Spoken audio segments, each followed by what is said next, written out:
I have a theory that everyone can sing. You know, the people who have the most fun singing are people that go to the karaoke bar like once a week. It's like, those are the happiest people in the world.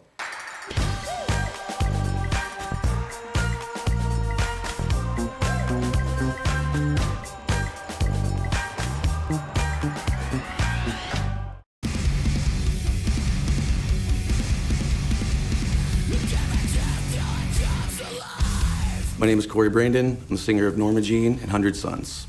We are in what we call Unworked Studio. This is the Norma Jean practice space. It's a detached garage in my backyard. My wife and I, when we were looking for a house, we looked at plenty of houses that were in neighborhoods, but we knew that wherever we were gonna be was where music was gonna happen and we're gonna be loud. And we came here, and right across the street, there are race car drivers, flooring cars. We kind of looked at each other and we're like, this is it. We found the spot. Like, we can be as loud as we want, all hours of the night, no one can say anything. Bands come through, stay here. We've had bands that needed to practice before a tour. It's a central location too in the US, so you can start a tour here pretty much and get anywhere pretty quick. This room really goes back and forth between a hangout spot for me, the friends, or music, or whatever else we're doing, but it's also a workspace. We've written the last 2 Norma Jean albums in here, and yeah, we just made it our own. I always wanted to be a musician, and I loved playing guitar. You know, I got a guitar when I was like 10 years old, and I just took it to town, pretty much. I had like a built-in speaker and stuff. Found some friends, and my brother who played drums. You know, we messed around, and that was just fun to be able to do that. And we were just, you know, at first we were just playing covers and our favorite songs, but I wasn't embracing being a vocalist as an instrument necessarily. It was always one of those things like, hey, somebody in here has got to sing.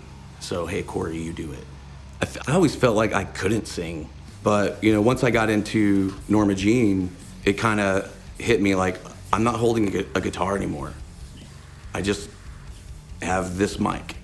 It's like, oh crap, I better figure out how to do this, you know, figure out how to do this better. And that's when I really started embracing being a vocalist as an instrument. There to now is almost a totally different person.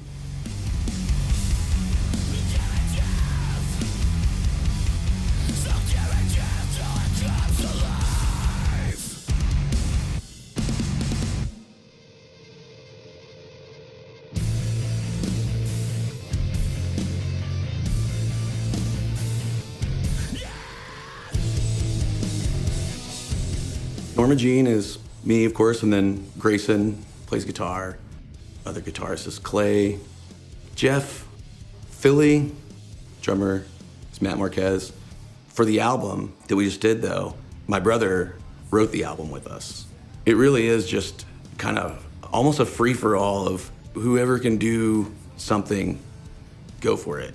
You know, it's not stagnant, becoming a job or whatever. I met the guys in Norma Jean in the late 90s.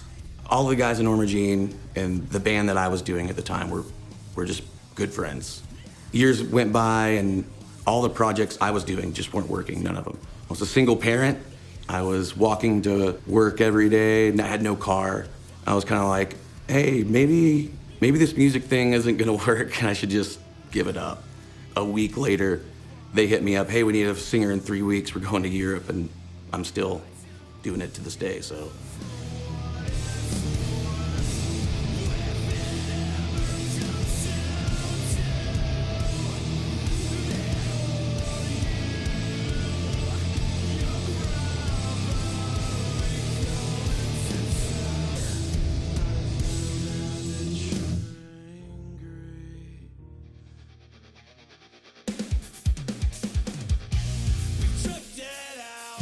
100 Sons is really just a passion project. I met Chris LeMasters years ago on tour with Norma Jean. He was with his band Dead and Divine. We became good friends, and it was one of those things like, we have to do something together. Once that conversation happened, he just started writing music. So he just sent a song, and I was like, please let me sing on this and let's just do this. As soon as he sent it, I had ideas for it that day. I sang on it that week with just mock lyrics that I threw down. None of it changed. Like, at the end of the day, it's just friends having fun. Really, both bands, Norma Jean and 100 Sons, that's all I've ever known is, hey, we're friends. You play drums, you play guitar, let's go see what happens and make some music. The type of vocals that I do most of the time is a lot of yelling, full-on freak-out screaming. There's tons of melodic singing as well. It's really all over the place. I really do think of it just like any other instrument. You sit down, you play it long enough, you figure it out. If you don't practice and you stay away from it for a while, you'll get rusty, just like anything else. The only difference is if you blow your voice, you can't just go change a string. You're just done. In the beginning, I was pushing so hard because I wanted to be aggressive all the time. Even the melodic parts, I'm just belting them. And I still do those things. I'm just better at it now. Advice that I'll give other singers is, if you've ever heard yourself recorded, like talking, a lot of people will go, that's what I sound like? Yes, that's what you sound like to everyone else, and embrace that, because if you try to force yourself to sound like someone else, you're gonna fail. At the end of the day, you have to embrace the way your voice sounds. I have a theory that everyone can sing. You see, like, the whole American Idol thing, it's like, that guy sucked. It's like, okay, there's some technical issues that need to be worked on. If that person would put in the time and learn where their range is, they could get better. You know, the people who have the most fun singing are people that go to the karaoke bar like once a week, and that's their thing. Some of my favorite singers couldn't really sing, like, technically phenomenal. Kurt Cobain, like, he would push the songs to tune them up so he would have to be in an uncomfortable place so his voice would break. To me, I just pay attention more to enunciation now. Can you understand what I said? Or at least close to it. A little less of, like, if I hit the note exactly perfect or whatever. I don't know, there's something endearing about that, I think. Mistakes are cool.